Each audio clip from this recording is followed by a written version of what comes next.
नमस्कार, स्वामी news special में आपका स्वागत है। मैं आपके साथ हूं पवन अटारिया और सबसे पहले नजर अब तक की 10 बड़ी खबरों पर। Top 10 news sponsored by Bombay electronics, station road, माटनर ब्रिज के सामने, अजमेर।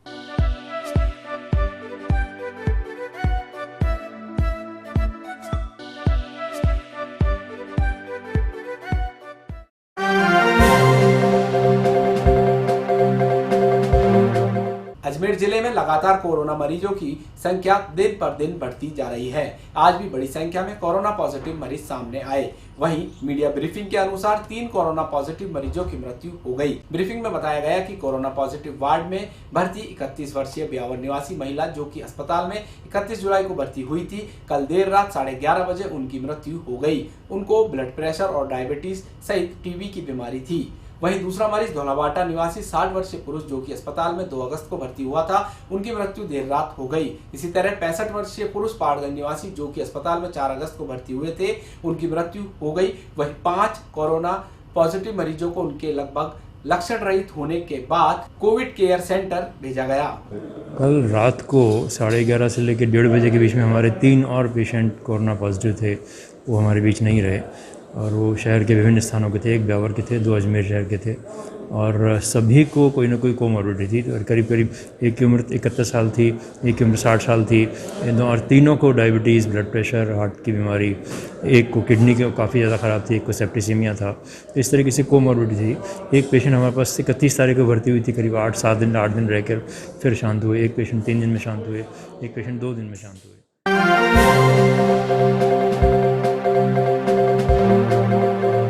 नाबालिग पीड़िता का अपहरण कर गुजरात में दुराचार करने के मामले में आज पोस्को न्यायालय ने तीनों आरोपियों को 20 साल कठोर कारावास और 50,000 रुपए अर्थदंड से दंडित किया है। लोक अभियोजक विक्रम सिंह शेखावत ने बताया कि 5 फरवरी 2019 को नाबालिग के परिजन ने मसूदा थाने में शिकायत दी थी कि रतनपुरा के रहने वाले परमेश, जगदीश और पुखराज उनकी नाबालिग बेटी को जबरन ट्रक में बैठाकर गुजरात ले गए और वहां बारी बारी सामूहिक दुराचार किया, जिस पर पुलिस ने कार्रवाई करते हुए तीनों को गिरफ्तार कर लिया था। 5 फरवरी 2019 की घटना है। मसूदा थाने की पीड़िता अपने घर पे सो रही थी, तभी 3 मुलजिमान परमेश, जगदीश व पुखराज आए और पीड़िता को उठा के ले गए, ट्रक में डाल के ले गए और गुजरात तक ले गए और उसके साथ सामूहिक दुष्कर्म किया, जिस पर आज पॉक्सो संख्या 2 न्यायालय ने श्री राजीव चंद्र गुप्ता जी ने फैसला सुनाया। इसमें तीनों मुलजिमानों को 20 साल का कठोर कारावास व 50,000 रुपये जुर्माने से दंडित किया है।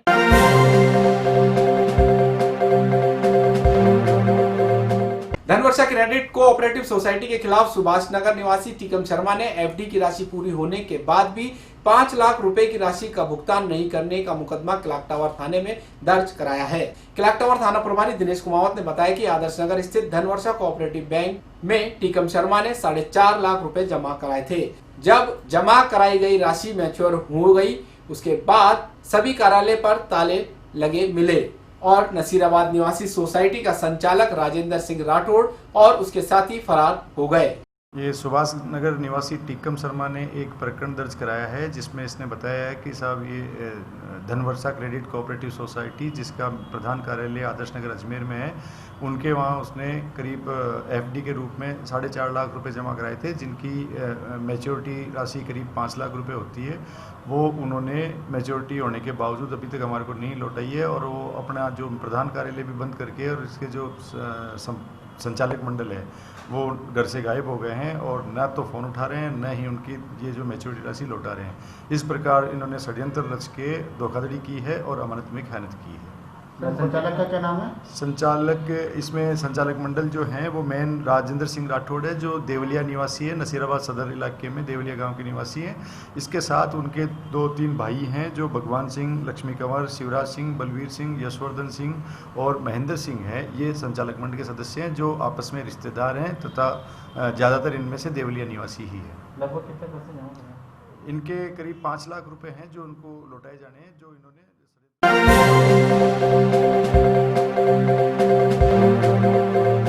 केंद्रीय विद्यालय क्रमांक 1 अजमेर के विद्यालय परिसर में आज अजमेर संसदीय क्षेत्र के लोकसभा सांसद भागीरथ चौधरी और विधायक अनीता बदेल ने वृक्षारोपण किया और पेड़ों के महत्व पर प्रकाश डालते हुए सांसद ने कहा कि पेड़ सभी के लिए देवता के समान है। उन्होंने विद्यालय परिसर में नीम का पेड़ लगाया और कहा कि नीम के पेड़ की जड़, तना और पत्तियां सहित सभी भाग मानव जीवन के लिए बहुत उपयोगी हैं। इस मौके पर विधायक अनीता बदेल ने भी पौधरोपण कर हरियाली की प्रशंसा की। वृक्षारोपण का प्रोग्राम रखा है। इसमें हमारे बीच में हमारे अजमेर दक्षिण के विधायक पूर्व मंत्री अनीता जी बदेल, हमारे जिलाध्यक्ष प्रिंसिपल जाड़ा साहब, पूर्व जिलाध्यक्ष रिंजी याद साहब, हमारे प्रिंसिपल साहब मीना जी और पार्टी के सभी हमारे कार्यकर्ता बंधु सब आए हैं। बहुत बढ़िया सुंदर यहाँ एक वृक्षारोपण का एक कार्यक्रम किया है। देखिए हमारे को ये वृक्ष हमारे को प्राणवायु देता है। आज केंद्रीय विद्यालय ग्रुप फर्स्ट की ओर से विद्यालय के कैंपस में वृक्षारोपण का कार्यक्रम रखा गया है।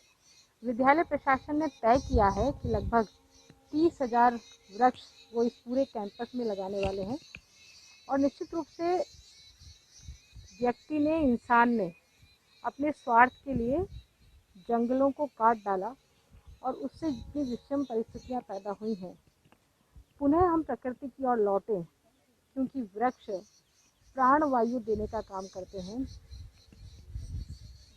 चाहे वो छायादार वृक्ष हो, चाहे फलदार वृक्ष हो। देखिए, कोई भी वृक्ष जब फल पकता है तभी वो टहनी से टूटता है, यानी कि वृक्ष हमेशा देने का काम करते हैं।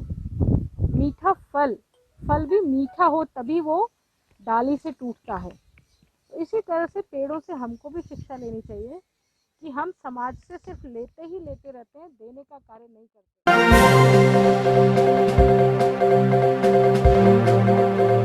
सारथी आपके साथ समाज सेवा संस्थान ने आज रेलवे स्टेशन से अपनी आजीविका अर्जित करने वाले 150 परिवारों को राशन के किट भेंट किए। संस्था के अध्यक्ष मनीष गोयल ने बताया कि कोरोना महामारी के चलते लॉकडाउन के पहले दिन से ही आजीविका अर्जित करने का एकमात्र जरिया था, वह बंद हो गया था। इसलिए रेलवे स्टेशन से अपनी जीविका अर्जित कर जीवन यापन करने वाले कुली, सफाई कर्मचारी और वहां स्थित स्टॉल्स पर कार्य करने वाले हेल्पर के परिवारों की मदद के लिए आज संस्था की ओर से राशन के किट भेंट किए गए। आज सारथी आपके साथ समाज सेवा संस्था अजमेर द्वारा अजमेर रेलवे स्टेशन पर कार्य करने वाले कुलियों के लिए और साथ ही सफाई कर्मचारियों और यहाँ पर स्टॉलों पर काम करने वाले हेल्प वर्कर कर्मचारियों के लिए राशन किट की व्यवस्था करी गई है। जैसा कि आप सभी को मालूम होगा कि रेलवे स्टेशन पर जितने भी कुली काम करते हैं उनकी जीवन की जो मेन इनकम ऑफ सोर्स है वो रेल ही है, लेकिन लॉकडाउन के चक्कर में अभी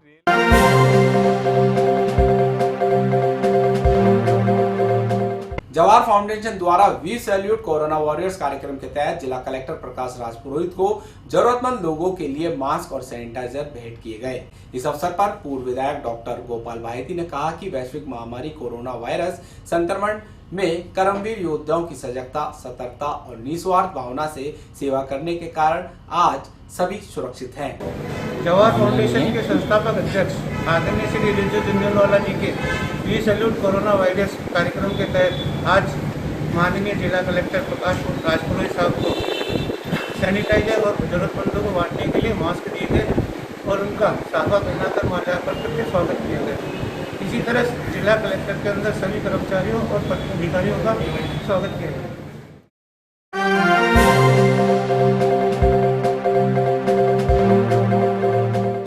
कस्बे सहित पूरे उपखंड में कोरोना का कहर थमने का नाम नहीं ले रहा। आज एक बार फिर अजमेर रोड पर एक 55 वर्षीय महिला पॉजिटिव आने के बाद प्रशासन और स्वास्थ्य महकमे में हड़कंप मच गया।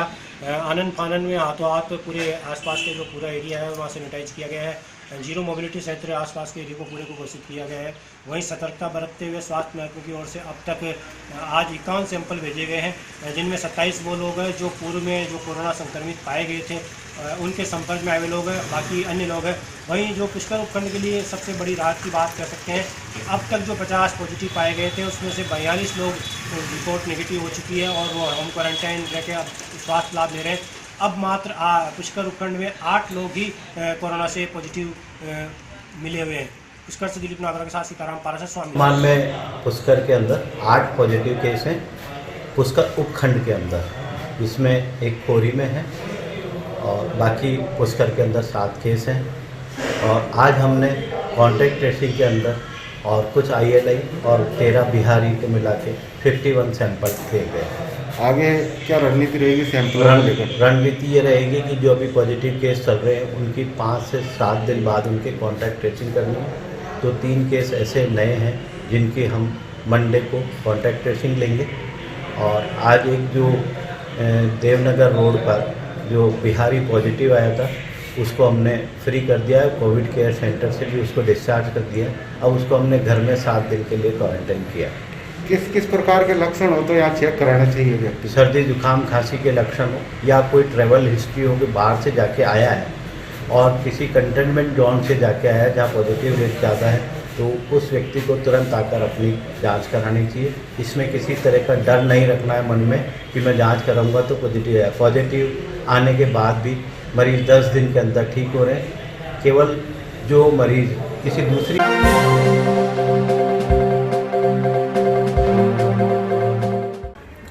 कहते हैं कि भगवान जिनके दर में बसे हैं और जिनके मन में एक सेवा का जज्बा बसा हुआ है, भगवान उनकी रक्षा करते हैं।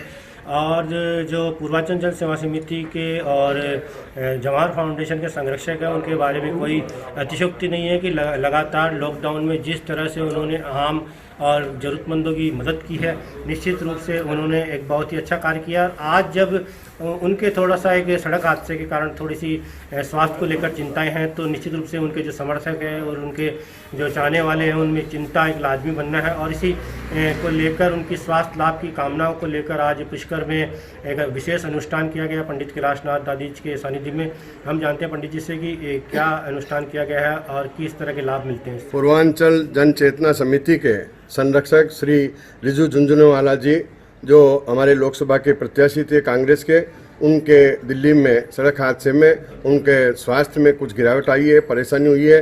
तो उसके लिए हमने सबने आज मिलकर के पूर्वांचल जन चेतना समिति के श्री ताराचंद जी गहलोत साहब, श्री अरुण जी पारासर, दामोदर जी मुखिया, बाबूलाल जी दगदी और जगदीश जी कुरडिया, पूनमचंद जी मारोटिया, सब ने मिलकर के हमने आज यहाँ भगवान महामृत्युंजयेश्वर महंकाल भगवान का, शंकर भगवान का अभिषेक किया, जलधारा किया, रुद्री का पठन किया, गणपति नवग्रह षोडश मातृका और समस्त देवताओं का आह्वान किया और उनसे प्रार्थना की कि हमारे रिजू झुंझुनवाला जी जल्दी स्वास्थ्य लाभ प्राप्त करें, वो स्वस्थ हों, दीर्घायु हों, यशस्वी हों और जल्दी से जल्दी वो स्वस्थ हो करके वहाँ हॉस्पिटल से हमारे सम्मुख आएँ और हम सब वापस जो है विकास की धारा में बहें।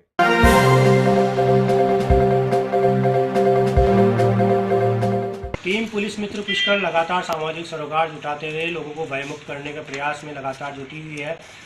टीम का यह कार्य पुष्कर उपखंड सहित अब इसका दायरा लगातार बढ़ने लगा है। नागौर जिले के भी गांवों में टीम अब पहुंच चुकी है और रेस्क्यू ऑपरेशन को अंजाम दे रही है। कल टीम सूचना पाकर राजेश मीणा के CCI राजेश मीणा के निर्देशानुसार नागौर जिले के गाँव में पहुँची और रेस्क्यू ऑपरेशन को अंजाम देके सांप को सुरक्षित वन क्षेत्र में छोड़ा गया है।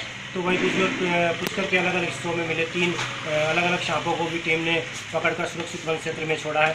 तो कह सकते हैं कि टीम पुलिस मित्र लगातार अपने सामाजिक सरोकार का जो दायरा है उसे बढ़ाने में जुटी हुई है। पुष्कर से दिलीप नागरा के साथ सीताराम पारासर स्वामी न्यूज़।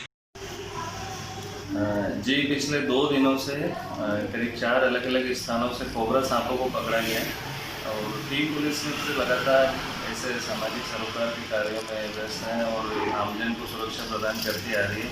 कल भी थावला के नज़दीक एक राजगुड़ा गाँव से एक सूचना मिली थी फ़ोन पर, जो कि पुष्कर से करीब 20 किलोमीटर दूर है। सूचना पर हम लोग तुरंत वहाँ मौके पर पहुँचे। एक 6 फीट करीब लंबे स्पेक्टिकल कोबरा सांप को काबू किया। इसके पहले भी टीम पुलिस मित्र द्वारा किशनगढ़ समेत आसपास के कई ग्रामीण इलाकों में सांपों को जीवन बचाने के लिए कई तरह के रेस्क्यू ऑपरेशंस किए गए। हमारी आमजन से यही अपील है कि यदि आप किसी भी घर में या आसपास या आपके सोसाइटी में यदि सांप के मिलने की सूचना मिलती है तो उसे मारे नहीं, पुलिस मित्र टीम को सूचित करें। हम लोग तुरंत आएंगे और सांपों को सुरक्षित रूप से बिना नुकसान पहुंचे पकड़ के जंगल में छोड़ेंगे। धन्यवाद। जी सर बताएं। हाँ, सुरेश घबरानी और मैं हॉस्टल आवी का संचालक हूँ। यहाँ पे एक कोबरा सांप निकला अभी, और ये अनबिलीवेबल है मेरे लिए कि पुलिस मित्र की जो टीम है वो मैंने फ़ोन किया और विदिन शायद मुझे लगता है कि 4 मिनट में आप लोग आ गए, ज़्यादा समय नहीं लगा। इससे बढ़िया मेरे को शायद मैं इतना खौफ खा गया था कि मैंने सोचा कि क्या होगा, आज की रात निकलेगी कैसे, पर इन लोगों ने अचानक मेरा आके और इतना सहयोग किया और उस कोबरा सांप को पकड़ा, तो मैं इनका बहुत बहुत आभारी हूँ। और आगे भी उम्मीद करता हूँ कि आप लोगों का ये सहयोग मेरे साथ बना रहेगा और मैं बहुत ग्रेटफुल हूँ इस चीज़ के लिए। Thank you very much. आपका नाम सर? सुरेश घबरानी मेरा नाम है जी। Thank you.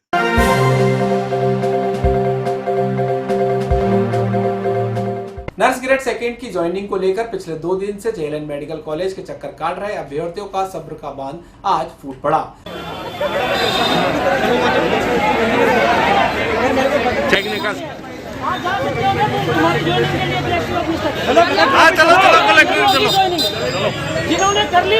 अभ्यर्थियों ने मेडिकल कॉलेज पर ज्वाइनिंग की मांग को लेकर प्रदर्शन किया, वहां बात नहीं बनी तो सभी जिला कलेक्ट्रेट पहुंचे और जिला कलेक्टर को अपनी शिकायत दर्ज कराई। अभ्यर्थी संदीप कुमार ने बताया कि पिछले 2 दिनों से करीब 440 कैंडिडेट मेडिकल कॉलेज पर भूखे प्यासे ज्वाइनिंग के लिए भटक रहे हैं, मगर वहां किसी प्रकार की कोई व्यवस्था नहीं है। जिसकी जान पहचान है वह अंदर जाकर ज्वाइनिंग लेकर आ रहा है। अभ्यर्थियों ने जिला कलेक्टर को शिकायत देकर मेडिकल कॉलेज को ज्वाइनिंग देने के लिए पाबंद कराने की मांग की है। की जो पोस्ट निकली अभी उसमें हमें ज्वाइनिंग दी है, लेकिन यहाँ से मेडिकल कॉलेज से हमें भी ज्वाइन नहीं करवा रहे, इसलिए आज हम कलेक्टर साहब के पास आए। अगर फिर भी ज्वाइनिंग नहीं मिलती तो क्या नहीं करेंगे तो हम वहाँ पे धरना देंगे, बैठेंगे एक साथ। नाम बताइए। हमारा नर्स ग्रेड 2 की ज्वाइनिंग का इशू है। हम मेडिकल कॉलेज जेएलएन हॉस्पिटल में यूटीबी स्टाफ हैं और अभी हमारी भर्ती हुई थी 28/4 को हमारी लिस्ट निकाली गई थी। उसकी ज्वाइनिंग अभी ऑर्डर किया था 5/8 को, जिसमें स्पष्ट लिखा गया कि इनकी ज्वाइनिंग कराई जाए। उसके लिए हम पिछले 2 दिन से संघर्ष कर रहे हैं। हमारे चिकित्सालय प्रशासन द्वारा या प्रिंसिपल प्रशासन द्वारा हमें कोई रिस्पांस नहीं दिया जा रहा है और हम 2 दिन से रिक्वेस्ट कर रहे हैं। अन्य सभी मेडिकल कॉलेजों में ज्वाइनिंग करा दी गई है।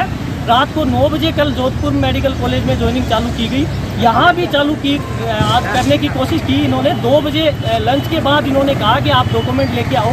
हम वहाँ खड़े रहे, लास्ट में शाम को 5 बजे तक हमें खड़े रखा। न कोई व्यवस्था की है, मतलब जैसे ज्वाइनिंग की न कोई व्यवस्था है। जो अंदर जा रहा है, जिसकी थोड़ी जान पहचान है, वो अंदर जाके ज्वाइनिंग कर रहा है, बाकी सबको बाहर खड़ा रखा है। कोई व्यवस्था नहीं है चिकित्सालय प्रशासन द्वारा। हमें 2 दिन से ज्वाइनिंग नहीं। जन्माष्टमी स्वतंत्रता दिवस के उपलक्ष्य में बॉम्बे इलेक्ट्रॉनिक्स लेकर आया है mega trade discount, cashback offer, exchange gift offer, kitchen home appliances, mixer grinder, chimney, gas stove, आटा चक्की खरीदने पर दिया जा रहा डिस्काउंट। साथ ही AC, refrigerator, washing machine, LED TV, mobile, home theatre, deep fridge, cooler, juicer, mixer grinder, hand blender, dryer, iron, fan, kettle, gas stove पर दिया जा रहा भारी डिस्काउंट। इन सभी ऑफर का फायदा उठाने के लिए चले आइए स्टेशन रोड मार्टिनल ब्रिज के सामने बॉम्बे इलेक्ट्रॉनिक्स शोरूम पर। तो आप आए हैं बॉम्बे इलेक्ट्रॉनिक्स पे। हमारे पास बहुत तरह की अभी ये महीना हमारा पूरा मेगा ट्रेड डिस्काउंट की स्कीम का है। हम चाहते हैं ग्राहक को दिल खोल के हम डिस्काउंट दें, प्राइस भी कम हम करके दे रहे हैं, प्लस मेगा ट्रेड डिस्काउंट का ऑफर भी दे रहे हैं, प्लस कैशबैक की scheme, exchange offer, easy EMI। आप आए हमारी स्कीमों का फ़ायदा उठाएं। ओके, धन्यवाद, जय हिंद।